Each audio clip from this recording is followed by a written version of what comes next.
Hey, wait. What does this say here, this thing here? That's the usual clause. That's in every contract. That just says, if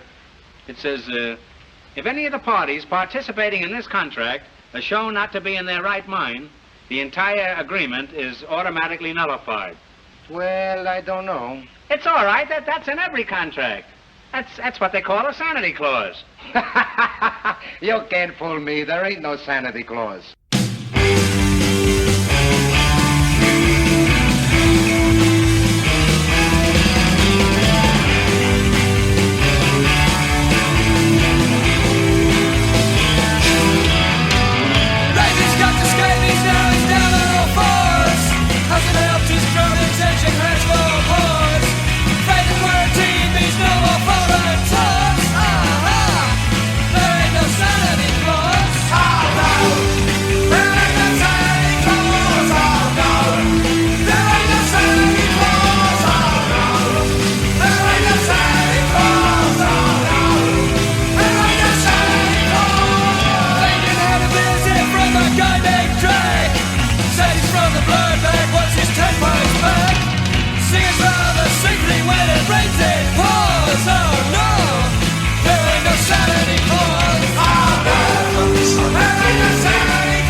What's up, posers? Welcome to Punk Lotto Pod. I'm your co-host, Justin Hensley.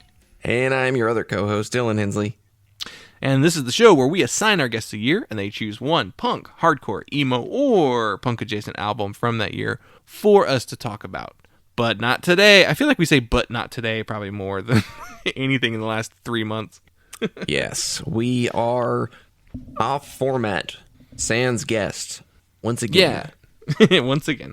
That should probably line back up into more normal looking by next semester. January after the new year. I've already got our first guest lined up for the year, so stay tuned for that. But I wanted to do something kind of seasonal. We've been doing the show for 3 years now, and we've never touched anything really Christmassy. Because every time I ever pitched it to you, you acted like you didn't want to do it. Awful. Dylan avoids timely seasonal tie-ins. I don't know. I don't describe it, but gimmicks. But yeah, I want to do a Christmas episode, and I didn't want to just choose something that we loved. Yeah. So I threw a poll together on the old Patreon, which that's patreon.com/punklautopod. I'm thinking about utilizing polls a little bit more often in the future. Maybe around like holidays too, to see what people are interested in seeing. But I thought I'll throw a bunch of Christmas albums on there, and then the patrons can vote. So if you want to have a say in what we actually wind up talking about on the show, Patreon's a good way to do that. $1 gets you access to all the bonus audio, which we just recorded a Master Punk Theater on the movie Jack Frost. There's a tangential punk reference there. See if you can figure it out before we get to it. We won't spoil it for you. You'll probably find out if you Google it. There are no punk movies, though, we discovered. Christmas punk movies. But that's what I'm going to do. I'm going to make a Christmas punk movie. That's your job now. That's my career goal. So we put together a little poll, and I threw like quite a few things on there just because I was just like, I don't know, I'll throw anything on there that looks interesting that like maybe somebody would vote for. And so then it wound up actually being a 4-way tie. So I then threw that poll onto the Twitter, and then it went the way I expected it to. So there were a couple options there. I mean, I guess it's on the Twitter, so I'll read you the ones that were included there. So you could have voted from the Angry Snowman's self-titled album, Joey Ramone's Christmas Spirit at My House, Punk Goes Christmas, one of those awful Punk Goes compilations, and the record we're actually talking about today, which we'll talk about in a little bit. Yeah, we got 2 good plugs. Reasons you should subscribe to our Patreon. Reasons that you should follow us on Twitter. If you don't like what we picked for this episode, it's your own fault for not voting. At least that's what the Democrats keep telling me. I don't know. Yeah. You all can that. also subscribe to our Patreon at the $10 level, and you get to pick the record that we talk about on the main episode. So Yeah. you can voice your desires any time of the year. Yes. Not just Christmas, but that's the patreon.com punklotopod, Twitter, Instagram, Facebook at punklotopod. Oh, we have a voicemail. It is 202-688-PUNK. So, as of this episode, this recording, when it goes up, this is your last chance to get your voicemails heard on the show regarding the best of 2021. So, call that number. Tell us your favorite records. There's like a 3-minute limit. If you run out of time, call it back. I'll string them together like an old school answering machine. And tell us your favorite records in 2021. 202-688-PUNK. And while you're at it, go subscribe to our Substack. That's punklotopod.substack.com. That's where I'm going to be publishing my big written list of the best of 2021. Once I finish writing it.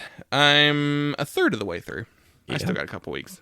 That's going to be a great big old letter bomb for you. Yeah. But yes, that's how you can see us and hear us and read from us whenever you're not listening to the main episodes. But yeah. Okay. Christmas music. What are your thoughts? I love it. Do you? Yeah. Wow. I like seasonal things. It's I funny, like I don't seasonal want to. things. I'm the one who didn't want to do a Christmas episode, but I'm like, I have like a 200-hour-long Christmas playlist or something like that. I was just messing with it earlier. I didn't know that you liked Christmas music so much. Yeah, I like Christmas music. I mean, I don't like the ones that you hear on the radio. They're awful. Yeah. I mean, you've heard them too many times. Yeah, I've got 467 songs on my Bumble's Bounce playlist. It's pretty heavy on classic country Christmas. I really enjoy classic country Christmas, actually. There's some punk stuff. There's some indie stuff. There's some, soul and some other odd things on here. Yeah, I enjoy listening to the atypical Christmas songs, Christmas covers, the stuff you don't hear all the time.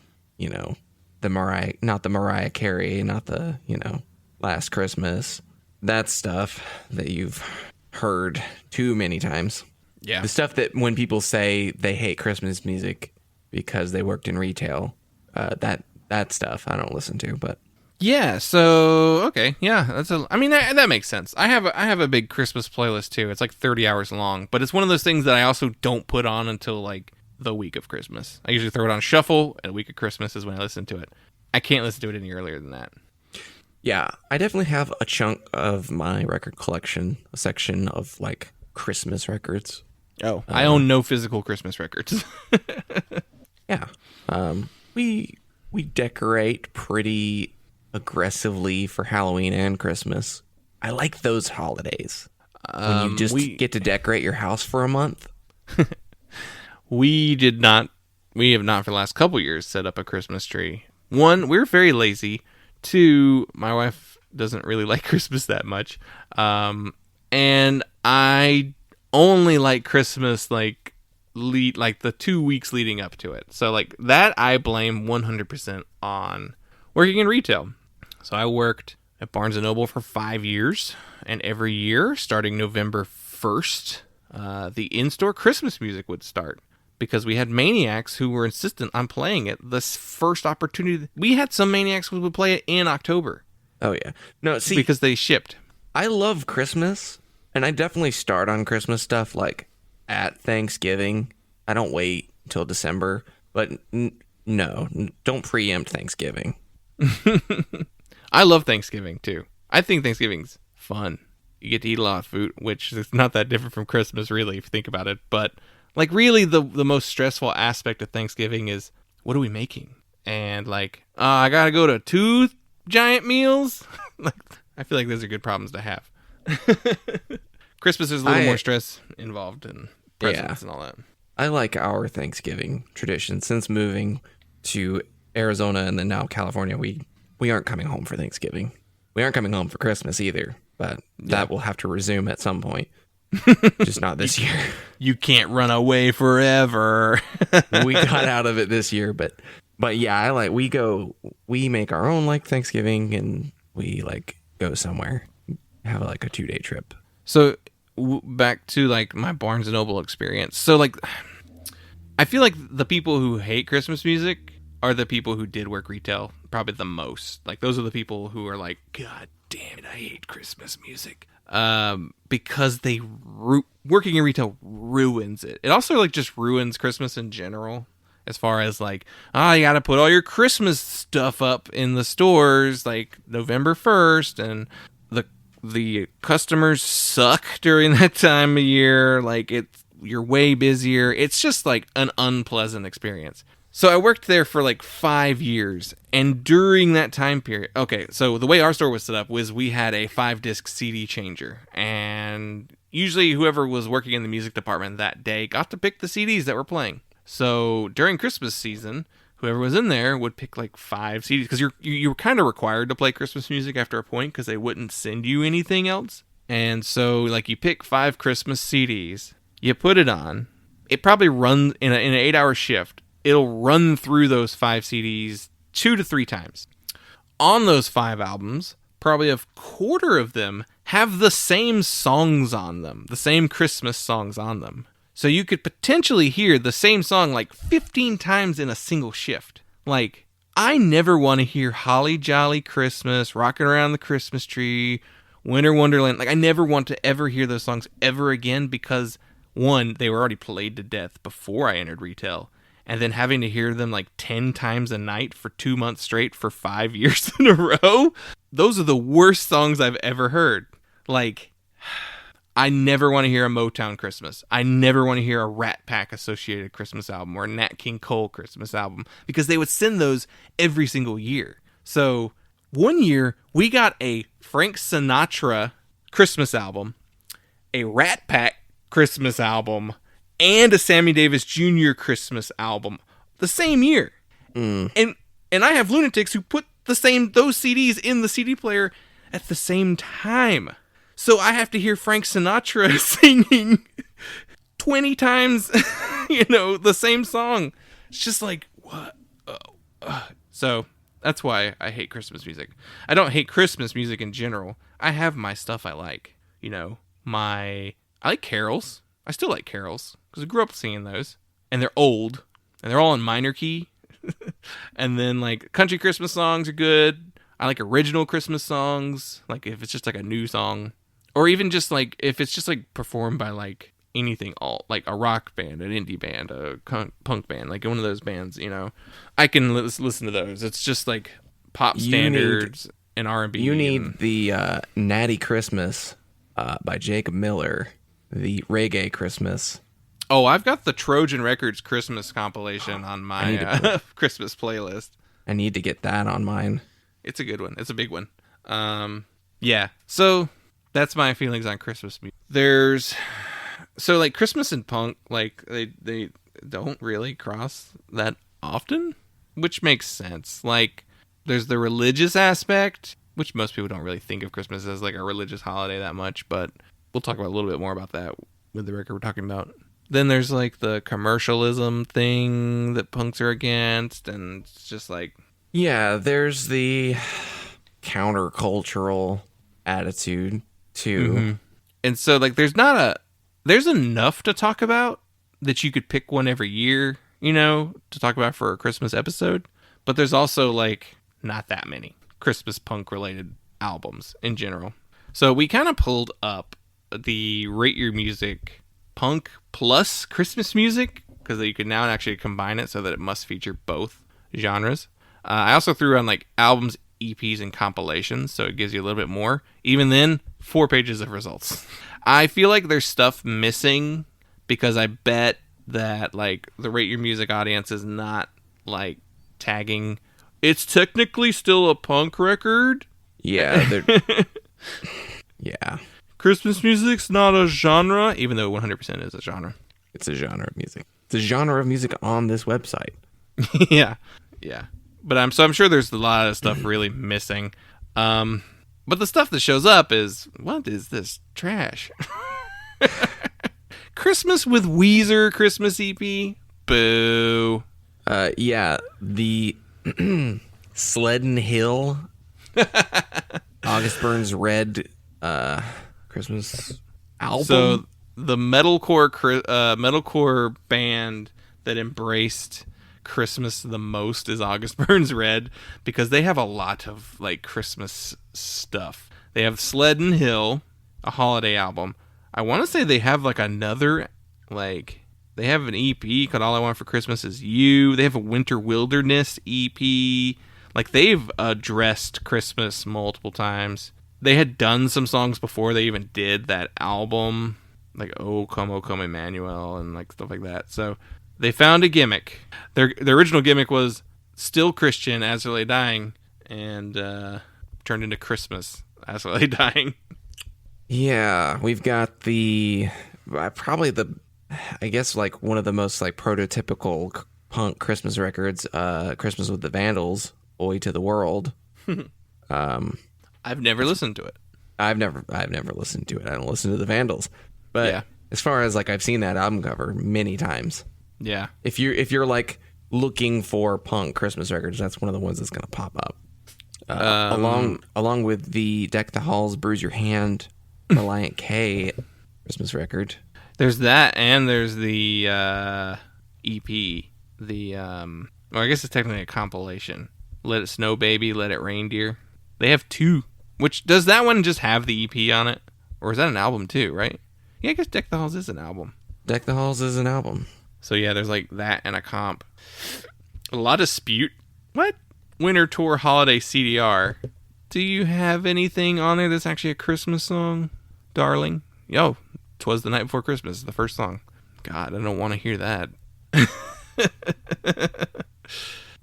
Joey Ramone has Christmas Spirit in My House, which is a little EP he recorded, was released in 2002. This was around his solo record that came out before he died. And it features the song Don't Worry About Me and What a Wonderful World, which are on that album. But the album also features Christmas Baby, Please Come Home, Merry Christmas, I Don't Want to Fight Tonight, which is a Ramones Christmas song, but he does a different version of it for this EP. And another song called Spirit in My House. It's okay. It's pretty good. It's Joey Ramone singing Christmas songs, There's the Christmas compilation. Like, that's a big thing. Punk Goes Christmas, which was one of the options that we had. We may get to it one day. But there's other ones like A Santa Cause. It's a punk rock Christmas. There's the Happy Christmas compilation from multiple compilations from Tooth and Nail Records, which the first couple are actually pretty good. Pansy Division has a Christmas. What? Femme in a Black Leather Jacket. What if there's just a Christmas song on this? There is one. Okay. I feel like when you go looking for, like, Christmas compilations, a lot of the times you'll find, like, ones from, like, UK bands primarily. And there's one called Punk Rock Xmas, which I guess it's not only US band, not only UK bands. It does have the Dickies, Fear, The Damned, There Ain't No Sanity Clause, which is probably one of the best Christmas punk songs ever. I saw a copy of the maxi single of that at Amoeba last week. Yeah. I didn't buy it, but thought it was cool. That comp also has Stiff Little Fingers' version of White Christmas on it, which I like that version. Do you have any specific, like, Christmas punk records that you like? Not especially. I mean, scattered songs. I mean, I do like Merry Christmas, I Don't Want to Fight.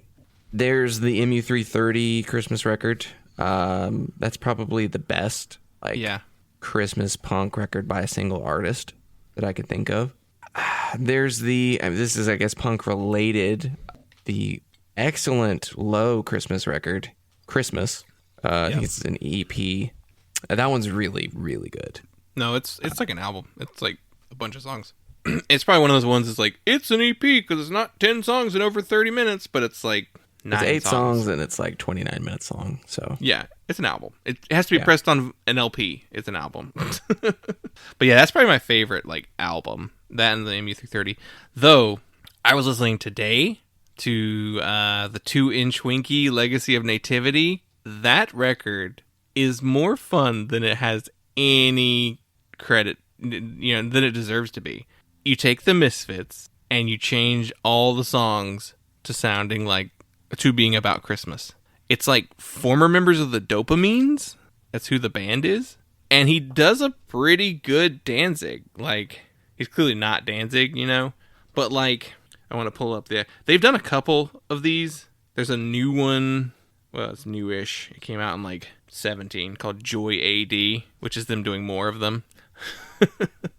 But this one's the best one. So it is, I don't know why it's not actually pulling up it's on Bandcamp. It's not on Spotify, which same goes for the Angry Snowmans. Those are not on Spotify. And they do kind of the same gimmick. They take like old punk songs and turn them into Christmas themed. But the Legacy of Nativity features 20 toys instead of 20 eyes. I don't remember what Christmas Eve is. It might be Halloween. It is. I think it is. Christmas Eve. Return of the Lord with Jesus Christ. Presents. Like, you can't really tell what some of them. I Turned Into Santa Claus. That's a pretty fun one. It's fun. If you've never heard that, go look it up. I think it's fun. And honestly, some of the lyrics in some of the original Misfits versions, I'd rather hear these. Yeah, for sure. Like, Angel Fuck, I think, is turned into just like, which one is it? Christmas Tree? I think it is. Little Christmas Tree. I think it's like that. By the fireside. I think that's the lyrics there for that one. It's fun. It's definitely worth listening to for novelty's sake. Though I do remember we were going to Fest and like we had just picked up our friend Corey from the airport and we were in that stretch between like Jacksonville and Gainesville and like Grant McCracken, runs Bitter Melody Records, was like just playing around on his Zune and he just like started playing the 2-inch Winky like, because we were like, play something Halloween, I think is what we said, and then he started playing this record. And it's like, you have the actual record on, you have Misfits songs on there. Why are you playing the Christmas ones? And then like I'd probably rather listen to the Christmas ones. Yeah. Other than that, like the Aquabats just put out like a new Christmas EP, Yeah, Jer just put up a new Christmas album, right? Yeah, I think so. Jer puts out a lot of stuff. Yeah. There's a lot of Jer records a year. And then it is Jer, it's not Scott Tune. I think so. I think it's under the name Jer. Yeah, I think they've started to shift that branding. And then there's the did you get it for me for Christmas? It's the Asian Man Records Christmas Card EP. Mm-hmm. With Kevin Gooley artwork. Good. It's really good. It's got Mike Park doing, what does he do? Run Run Rudolph, I think it's the one he does. Kepi Gooley has a song on there. The AJJ song is like a really weird track that like it's kind of sad and he does a weird effect on his voice on the song. That song never shows up on anything else. It's just like this weird song about like this guy who meets up with this girl he had a crush on in high school, but it's years later and she's like a sex worker now. And then like a cop shows up and he like tells her to go into the bathroom and get the cocaine ready to throw it in the toilet. And it's just like a really dark Christmas song, but it's also weirdly kind of sweet. Like you just have to hear that one. It's a weird song, but neat. Some other good stuff on there too. Yeah, I usually listen to that one too every year. Yeah, for Christmas. But yeah, Kepi Gooley does Christmas on Zombie Island. Yeah. I like that one a lot. Yeah, there's a few other people on there. I'm blanking on the actual name. An Asian Man Christmas. also features the Hot Toddies doing Santa Baby, MU330 doing December, which is just a song from one of their records, I think. It's not, but it also mentions Christmas. Just Like Old Times is the AJJ song. It's a Duval song. That's Angels We Have Heard on High. And Rudolph Let It Snow, Mike Park. Really good, really short, really nice EP. But we should probably talk about the record that you, the listener, have selected. And that is Bad Religion's Christmas Songs. Hark the herald angels sing, glory to the newborn King. Peace on earth and mercy mild, God and sinners reconciled. Joyful all ye nations rise, join the triumph of the skies. With the angelic horns proclaim, Christ is born in Bethlehem. Hark the herald angels sing, glory to the newborn King. Christ the highest heaven adored, Christ the everlasting Lord. Late in time, behold him come, offspring of a virgin's womb. Veiled in flesh, the Godhead see, hail the incarnate deity. Pleased as man with man to dwell, Jesus our Emmanuel. Hark the herald angels sing, glory to the newborn King. Got a couple stats on it. So it was released on Epitaph Records on October 29th, 2013. It is credited as the third EP by the band after their self-titled debut and the Back to the Known EP. It's 19 songs and 19 minutes long. I would not call this an EP. Did I say 19 songs? It's 9 songs and 19 minutes long. I don't know if I said the right thing the first time. I would not call this an EP, but whatever. It's pressed on an LP, so there's that. This was released between their albums True North and the newest one, Age of Reason. The person on this album is Greg Graffin on vocals, Brett Gerwitz on guitar, Brian Baker on guitar, Jay Bentley on bass, and Brooks Wackerman on drums. And the album was produced by Joe Barresi. Let's see. So we've talked about Bad Religion a couple times now. Yeah, like a lot this year. Yeah, this is the third official episode we've done on them, and then I know we've talked about them in like the chart sections and then like the 5x5s, on Patreon. So we've talked about them quite a bit. Yeah, this is, I feel like it's the year we finally realized that Bad Religion's good. Yeah. That being said, this might be the weakest thing we've talked about by Bad Religion. That's fair. I don't Which- think that that's a hot take. To be expected, I guess. Bad Religion doing Christmas songs. You're kind of like, I know what it's going to sound like. Fast. Yeah. And they're Christmas songs. That's it. Yeah. End of episode. It's hard to really, it is what it is. It's Christmas songs done in Bad Religion style. Because that was one of the things, before I listened to it, I was like, this isn't some weird acoustic record, is it? Yeah, I wondered if it would be an acoustic. I did halfway expect this to be like an acoustic punk Christmas record. Mm-hmm. Because Greg had been like experimenting with like acoustic stuff. Like he had done an acoustic record, and then there's probably some like acoustic like Bad Religion something out there, single or something. So yeah, I was like, is this gonna be Greg like softly singing Christmas songs over an acoustic guitar? If so, this is gonna be boring. Thankfully, it's like, no, it's full band. It's full band Bad Religion. Usually I ask what's your opinion on Bad Religion going, prior to this, which we've talked about quite a bit. So I don't really think we need to go too much in that, other than we like them more than we did before this episode going in, than we had previous ones. So after listening to it, what did you think? I thought it was going into it, I thought this is kind of an odd thing for Bad Religion to do in 2013. Coming out of it, I think this was an odd thing for Bad Religion to do in 2013. Like, it's easy to see it as a cash grab, but at the same time, for who? Because I don't think of Bad Religion fans as being people who want to listen to a Christmas album, any Christmas albums.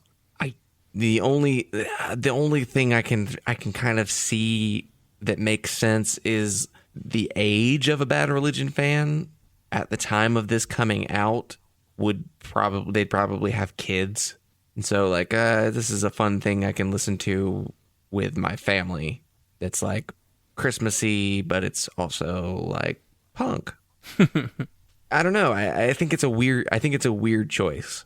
And I mean, there's not to mention like Bad Religion as being like a political band and a band with a lot of social commentary and a band with a cross with a red circle with a line through it for their logo to do a lot of carols. It's actually only like traditional Christmas songs except for White Christmas. Mm-hmm. So I can kind of like explain a little bit of the why. So apparently like Bad Religion like covered Christmas songs all the time at like one of those like K-rock Christmas not so acoustic Christmases, you know, one of those things. Yeah. Like they apparently did them all the time, and people like asked them to do a Christmas record for years. And like for the longest time they were like, no, that's not really Bad Religion. And then so like then it was just like, okay, they decided to do it, and then people were like, now why? And so it's like you're a very your name is Bad Religion, so like what are you doing, you know? So it turns out, so Greg was in the school choir when he was a kid, and he just said that he was like, the teacher really liked his voice and said he was a really good singer, even though he never thought of himself like as a really good singer. And he's like, I just thought everybody could sing like that. And so like in the choir at school, you probably do a Christmas show a couple years in a row. And he said that he just always liked the songs. He always liked singing these songs, which they're fun to sing because they are the songs that everyone knows, even if you're not really religious. Maybe. I mean, if you didn't grow up hearing Hark, the Herald Angels sing, I feel like that's almost everyone, though. Like, you know, they're well known. Everybody knows most of the words to these songs. These are like the kind of like carol, like hymns that people know the second and third verse to some of these songs. So in a way, it's like, okay, yeah, it's nostalgic for him. He sang them as a kid. They're fun to sing. Brett Gurwitz said that, you know, he grew up, you know, Jewish in a Jewish household.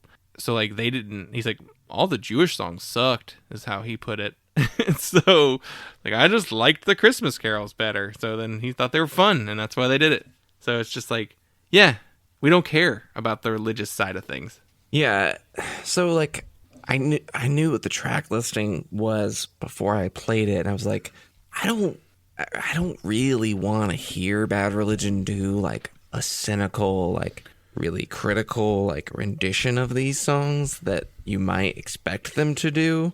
Because I'm like, you know, like I get it. I get being, you know, an atheist and being critical of religion, but I feel like it's just like it would feel really petty to just be like, well, we're going to do this shitty Christmas record where we make fart noises over, you know, Angels We Have Heard on High or something like that. Which, I mean, that wouldn't be in Bad Religion's approach to it either. But you almost expect there to be like some sarcasm. And I mean, I guess the irony is implied by it being Bad Religion doing these songs. But like, I really did, you know, I did appreciate that they just played them the way that they would play them. And that was it. Like they didn't really try to like make any kind of commentary with it.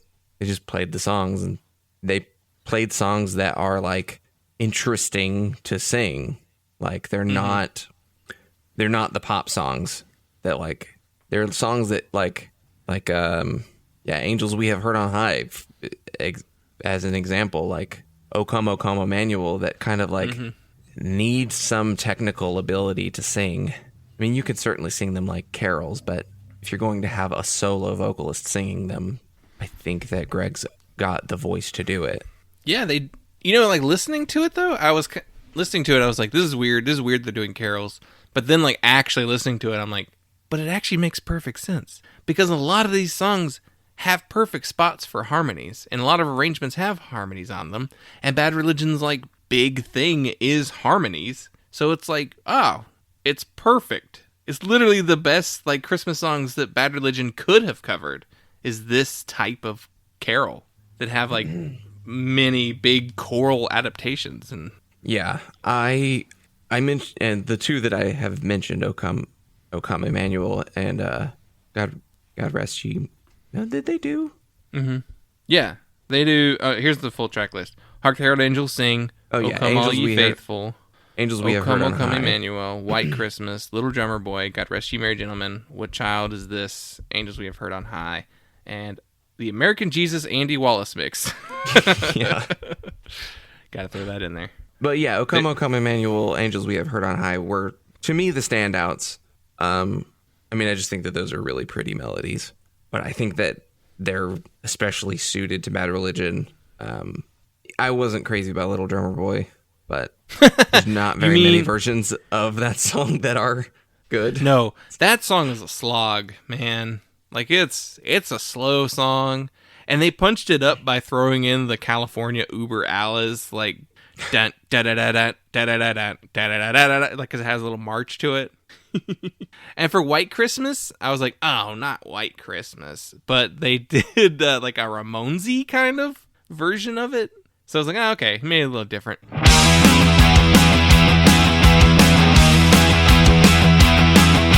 I'm dreaming of a white Christmas, just like the ones I used to know,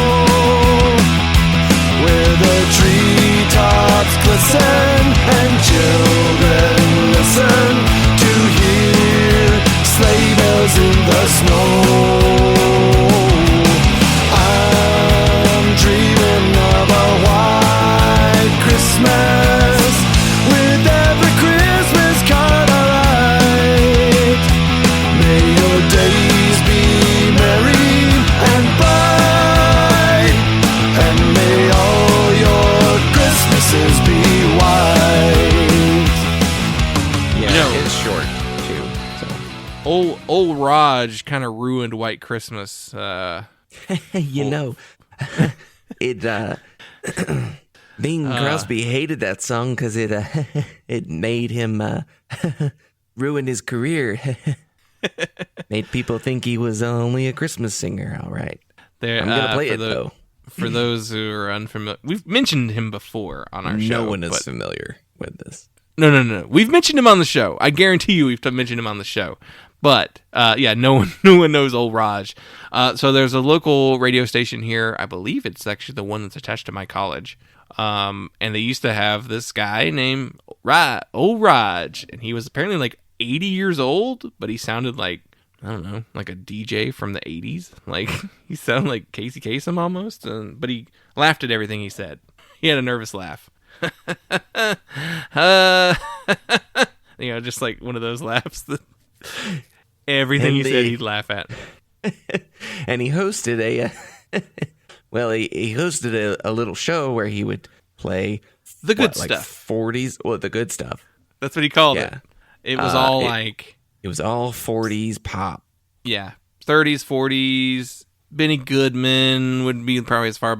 He would occasionally throw in some random like old like 20s stuff. Benny Goodman, Bing Crosby, Mary, what's the sisters? The Andrews Sisters. Andrew Sisters, and I think he would go up to Sinatra, but he didn't play a lot of that stuff.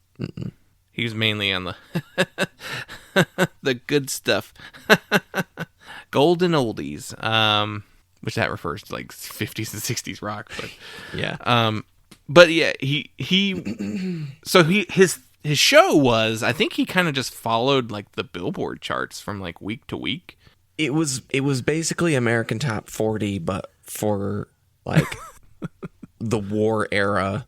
Yeah, a lot of popular war era music. stuff. Yeah. So then, Don't sit under the apple tree with anybody else but me.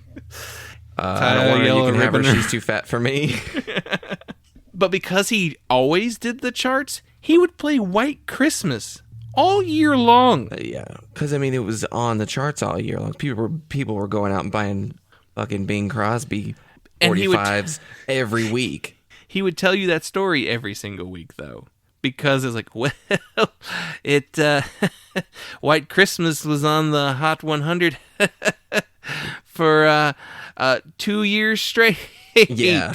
Like, it's like, yes, it was, because it's because the people in the war were nostalgic for home, so they sent them copies of the 40. It's like, what, they blasting White Christmas and foxholes over there? I don't get that part, but It was a psyop, actually.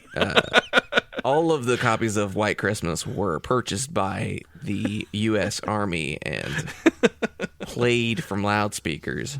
But so, like, this radio station that we would listen to every, like, Sunday on the way home, we'd be like, and there's Bing Crosby singing White Christmas. And, like, you don't have to play it. You can just tell us it's on there.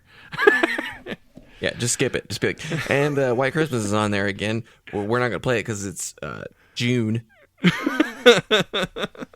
Instead, we're going to play something by the Andrews Sisters. Man, and it wasn't even like, man, like, not even like good big band stuff. It's like, I was like, give me some Ellington, man. Give me something. Well, here's Engelbert Humperdinck. Yeah, like, nobody want. I think the best thing you would get is like occasionally like a Cab Calloway or something like that. Yeah. So I was like, oh, cool, White Christmas, whatever. I'm over Yeah. White Christmas. I never want to hear that. That's one I never want to hear again. There's not many versions of that song that I'm interested in. Yeah. The Stiff Little Fingers version is funny because they do like the like they do a funny voice to do it. Yeah, I mostly have. I'll go with the country versions of it. Otis Redding, I think is that's the one. If I had to pick one version of White Christmas, but Otis Redding could sing the Diarrhea song, it would be great. What? Is that a song? It's you're sliding into first. When you ride down the Chevy and you're feeling something heavy. Oh, man. I need to know the rest of the all of them, verses. There were so many. When you're climbing up a tree. When you're climbing up a ladder and you hear something splatter. I had a chef, the chef, like the executive chef at the cafeteria that I worked in college would just sing. He would just sing verses of that out of nowhere. He'd just be sitting there doing P&L, singing. Feel something trickle down your knee. It was like that, and Parents Went Away on a Week's Vacation. So that's stuck in my head permanently. I just say that. Parents Went Away on a Week's Vacation. Parents Just went because away I've on a heard week's him vacation. say that a million times. There were a few other ones. I can't remember what else he would sing. Chefs love to sing. Yeah. Well, there's a certain kind of chef that likes to sing. Yeah. Yeah. Because you're in a loud, kitchen / dish room, like it's very noisy back there a lot of times. And so like you can't hear as much music. Like you blast music for sure, but like it becomes more fun to just like sing over top of the little clatter and noises. Well, you can't play music so loudly that you can hear it in the dining room. And you just are doing like fairly monotonous work all day, and probably helps keep intrusive thoughts at bay. I mean, it kind of becomes its own intrusive thought, but it's a good substitute. I mean, yeah. I mean, when I worked on the floor in my warehouse, when I worked in the inbound department, like me and a buddy would just be like, we'd just be singing shit real loud on the warehouse floor, just because you're bored by what you're doing, and it's just like you're almost trying to make each other laugh more than anything, and yeah, I get pushing pallets around. Oh, baby, you. Yeah, it's very much that kind of thing. Like, I definitely have been singing, like, the Proclaimers, super duper loud, just because, like, I mean, you also can't hear it, like, past the set that you're working in, so, like, or, like, 3 trailers away from where you're working, because it's a giant-ass warehouse, but, yeah, that's definitely a thing. Or, like, the other thing would then be, like, me and a buddy would just, like, do real thick southern accents for like an hour and then get stuck in it talking to each other. Hey, Mel, yeah, man, yeah, things you do to keep entertained. I've been rewatching It's Always Sunny and also listening to the podcast, and so I've slipped into some Danny DeVito phrases. I was just thinking to myself last night, like getting on the bus, like something that Danny DeVito would say popped into my head. I'm like, what if I just started talking like Danny DeVito? just full on adopted like a Philly, Jersey, whatever accent. Talk like use guys. Just no one would know. No one would know. It'd be like, that guy's got a weird accent. Sounds like a fake accent, but he talks like that all the time. I think he's just stuck in it. As you can tell, it's hard to not a talk whole about lot to say. Hark the Herald Angels Sing. Like, you can just go, oh, yeah, they did a lot of harmonies. But even that with, like, a Bad Religion record, you're like, yeah, they all do that. You know? Like, it showcases Bad Religion's strengths and applies them to Christmas songs. And it works. There's fun guitar leads, like the pick scrape on Hark the Herald Angels Sing that you get 2 of in that song. There's a weird like guitar effect on O Come Emmanuel, like when he starts the verses. There's like this weird just kind of like reverby, echoey sort of thing going on.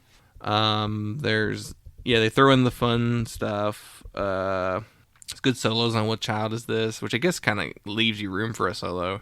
Really, the odd song out is the Andy Wallace mix of American Jesus. I guess it's just being like, and here's our cynicism. Here's our Jesus song. You know, like that feels like the most cynical thing. Because, yeah, there's nothing else cynical about the record. Like, they do it pretty authentically. And they're fun to sing. I mean, I get it.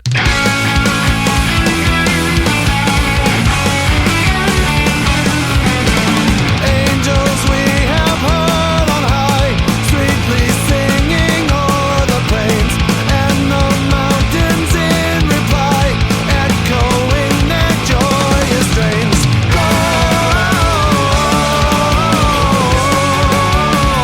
Gloria in excelsis Deo,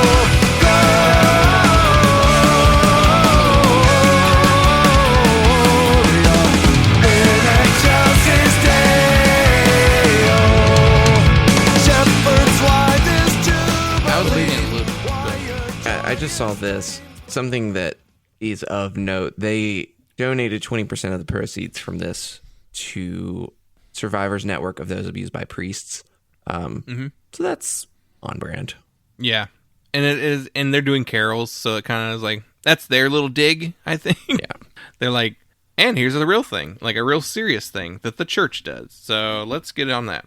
Yeah. So like that's their commentary. That's their cynicism showing through kindness, really. Yeah. I mean, I think it's a little bit of a dig. I think it's also something that you're like, I mean, if you're a Christian and you're listening to Christmas music and you're listening to Christmas carols and if you're into like the more liturgical side of Christianity, like then you're definitely spending like the month of December kind of reflecting on the wickedness of humanity and the abuses of power that you're supposed to believe Christ is born to redeem and subvert. So yeah, I think it's truly in keeping with the spirit of Christmas. It's got a very Christmas carol, like Dickens' Christmas Carol, Yeah. Well, even like the album cover too is a reference too, because like it's a photo from like a little kid like clutching a pair of shoes and he's all happy. That's from like a 30s like photo of like a Red Cross drive of like giving like orphans like Christmas presents, and this kid's just so happy to have like shoes. So it's just like, yeah, they're kind of tapping into like the true spirit of Christmas by doing. That makes more sense. I thought it was a joke about the Christmas Shoes song. By Mercy Me? Sir, I want to buy these shoes. If you've never heard Patton Oswalt's bit on the Christmas shoes, go listen to it. It's classic. It's like essential Christmas listening for me. That and like Jim Gaffigan's like Christmas traditions bit that he does. Where somebody's drunk in the right. What does he say? We take these lights and we take them outside. And we grab this tree and we bring it inside. And we're going to hang our socks over the fireplace. Like, I was looking at a couple other things about the record. It's a weird, like, some personnel stuff on here. So this is the first thing they released without Greg Hetson since Into the Unknown. He's not on that record, but he's on, like, every other Bad Religion record up to this point. He had left the band in 2013 or 2012, one of those around this time, to deal with, like, a divorce and, like, personal issues, and then never went back. I assume he's still on good terms with all of them, but, you know, they just replaced him, and then he's probably doing label stuff, honestly. And it's also the last record featuring Brooks Wackerman on drums. So we are not familiar with Brooks Wackerman because on the show, he was not the drummer the last two times we talked about them. So Brooks joined on The Process of Belief. And so he plays on all of those records up to this one. And then he's not on the brand new one.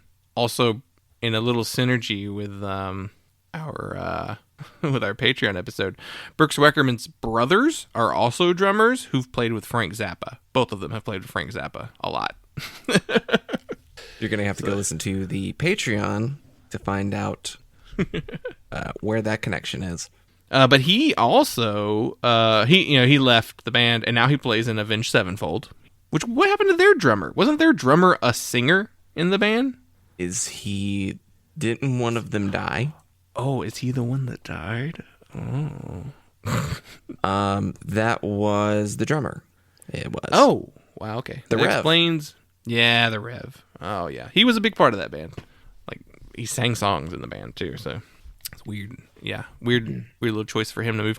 He's also, like, played, Brooks is also on the Vandals Christmas album, Oi to the World. So, he's already on, like, the essential Christmas punk record. Was he like, what are we doing? A Christmas record? Oh, no. He played in Suicidal Tendencies for a while in like the 90s and 2000s. And then he's on album. He's like session musician too. So he's on like Avril Lavigne, Korn, Tenacious D, like just random shit. You can hear Greg Hetson on the record though because of the American Jesus remix. He's on guitar on that one, and Bobby Scher is on drums on that one too. So like that guy, the what's his name, Andy Wallace, he produced Stranger Than Fiction. So my guess is because American Jesus is on an album before Stranger Than Fiction, so it must have just been he remixed it to show them what he was going to do with the record, maybe, and that's what happened. I don't know. I don't know the story behind that. I didn't really see anything about that other than he did this record for us before, and he has his own version, which I don't know. It sounded the same to me. The producer on this record was Joe Barresi, and he had produced a bunch of their records. He like engineered The Empire Strikes First, and then produced New Maps of Hell, The Descent of Man, and True North. Before, he'd worked on the Melvins, Jesus Lizard, L7, and my favorite credit, Coheed and Cambria's The Black Rainbow, which, if you know Coheed fans, they hated that record. Especially the production and the inclusion of the drummer from Dillinger Escape Plan. It just doesn't sound like a Coheed record. None of the ones had sounded like that up to that point. I mean, overall, I could see this making my like Christmas mega playlist that I throw on shuffle for 2 weeks. I don't think it'll make mine. It's enjoyable to listen to, and I may revisit it in the future, but the handful of punk songs, Christmas songs that I do have on my playlist already feel a little bit out of place. There's something about just doing like a straightforward punk version of Christmas music that doesn't do very much for me. I don't know if it's just, it lacks that special something, I don't know, that Christmas music has usually. The arranging and the instrumentation in Christmas music, I don't know. Something about just a standard humbuckers and a JCM 800 don't work for me. I mean, there are exceptions. It just depends on the tune. I don't know. It might not. I don't know. They did do also on Christmas, A Christmas Note. I really did enjoy their cover of Father Christmas. The They did that as a single in 2014. And that's I love the Kinks version, but their version is pretty good too. Oh, okay. Yeah, I didn't think about what song that was. Save all the toys for the little rich boys. Yeah. Huh. I didn't know they did one.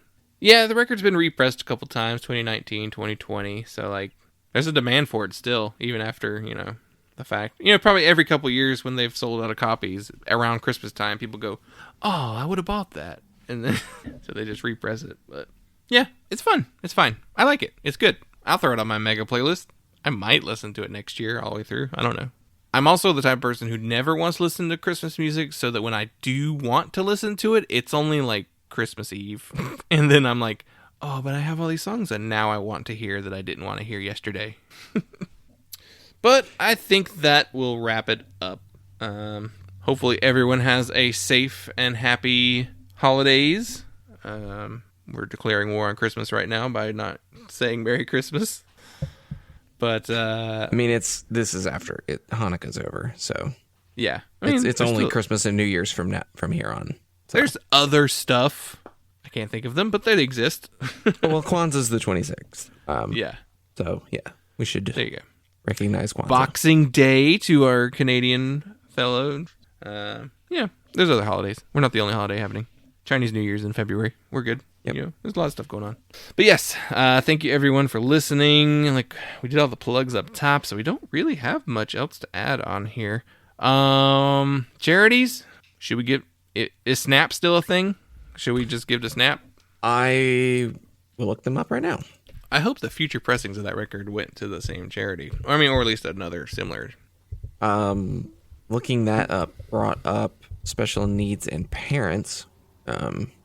Oh, right. Yeah, because of... Let me look up Survivor. Wait, that's a UK thing. Yeah. I also think Snap is also like a food, like sort of like food stamps too. Yeah. Snapnetwork.org. Survivors Network of Those Abused by Priests. A worldwide organization, from what I can tell. So there are, I think they're involved with some of the litigation involved. But yeah, that would be probably a great organization to donate to, in keeping with the record that we're talking about. So yeah, so that's it. Thank you so much, and have a good Christmas, everyone.